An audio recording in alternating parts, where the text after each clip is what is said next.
পরিবেশ রক্ষায় সবুজ বার্তা তেলিয়ামুড়ায় অনুষ্ঠিত হলো ৭৭তম রাজ্যভিত্তিক বন মহোৎসব। অনুষ্ঠানে ভার্চুয়ালি উদ্বোধন করা হয়েছে রাজ্যের ৫টি অ্যান্টি ডিপ্রেডেশন ক্যাম্প। শনিবার তেলিয়ামুড়ার চিত্রাঙ্গদা কলাকেন্দ্রে আয়োজিত বন মহোৎসবের উদ্বোধন করেন বনমন্ত্রী অনিমেষ দেববর্মা।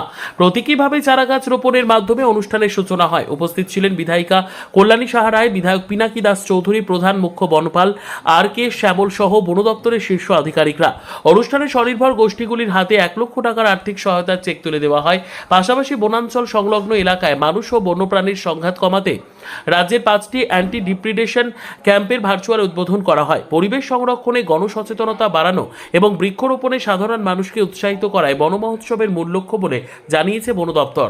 সব ফিতা কেটে উদ্বোধন করলাম কিংবা গাছে জল সিঞ্চন করে আমরা সেটাকে উদ্বোধন করলাম, নাচ গান করলাম, বেরিয়ে গেলাম, তা নয়।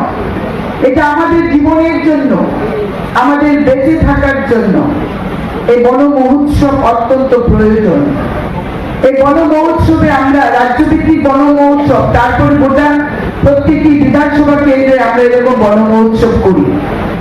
আমরা এই বন মহোৎসবের সাথে আমরা বার্তা দিই, গাছ লাগান, প্রাণ বাঁচান।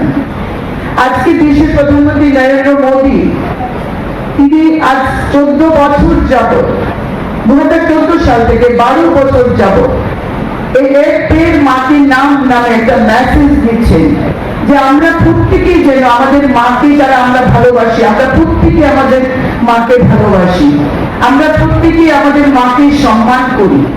ঠিক এইভাবে আমরা যাতে প্রত্যেকে আমাদের মায়ের নামে একটি করে গাছ লাগাই, এবং এই কাজটা কিন্তু আমরা প্রত্যেকে প্রধানমন্ত্রীর এই আহ্বানে সাড়া দিয়ে আমরা এই কাজটি করে যাচ্ছি।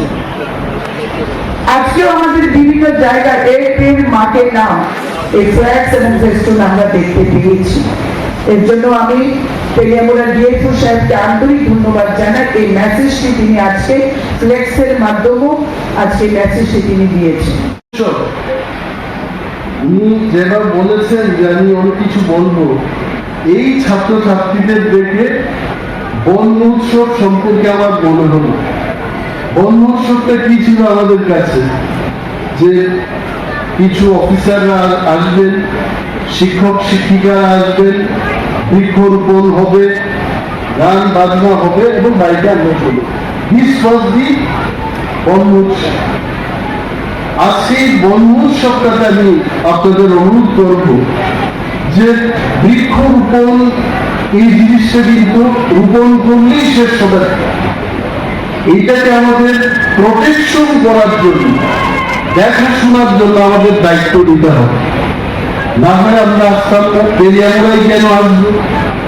আপনারা দেখুন, এই বড়মুড়া পাহাড় দিয়ে যখন যাবেন, গাড়িতে যারা বসে এই বড়মুড়া পাহাড়টা পার হবে, আপনারা দেখবেন খুব শীতল একটা পরিবেশ আছে। কেন আছে? বিকজ সেখানে গাছপালা, বন জঙ্গল এগুলো আছে বলে কিন্তু অক্সিজেনের কারণে এটা ঠান্ডা একটা পরিবেশ থাকে।